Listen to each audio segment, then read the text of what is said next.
Pandian stores அடுத்த வர எபிசோடில் பார்த்திங்க அப்படின்னா, குமரவேல் ஜெயிலேருந்து வந்ததுலேருந்து கொஞ்சம் திருந்தி தான் இருப்பாங்க. திருந்தினால தான் இந்த மாதிரி ராஜியை பார்த்துலாம் பேசியிருப்பாங்க. ராஜிக்கிட்ட வந்து அரசிக்கிட்ட சாரி சொன்னதாக சொல்லியிருப்பாங்க. அது மட்டும் இல்லாமல் அரசிக்கிட்டையும் டேரெக்டாக சாரி சொல்ல ட்ரை பண்ணியிருப்பாங்க. ஆனால் கதிர் வந்து எப்படியோ தடுத்துருவார்.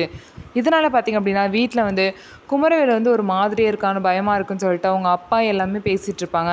உடனே பார்த்திங்க அப்படின்னா குமரவேலுக்கு கல்யாணம் பண்ணி வச்சிடலான்னு சொல்லிட்டு சக்திவேல் வந்து சொல்லுவாங்க. அதுக்கு வந்து முத்துவேல் வந்து இப்போ தான் அவன் ஜெயிலேருந்து வந்திருக்கான், கொஞ்சம் பொறுமையாக இரு பார்த்துக்கலான்னு சொல்லுவாங்க.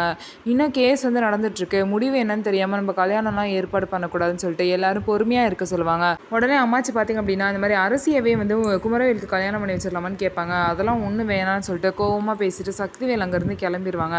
அதுக்கப்புறம் குமரவேலோட அம்மா பார்த்திங்க அப்படின்னா ராஜியை வந்து கோவிலில் பார்த்து பேச சொல்கிறதுக்காக சுகன்யா கிட்ட சொல்லி அமைச்சிருப்பாங்க. சுகன்யாவும் ராஜு கிட்ட சொன்னனால ராஜு பார்த்திங்கன்னா அவங்க சித்தியை பார்க்கறதுக்காக கோவிலுக்கு வந்திருப்பாங்க.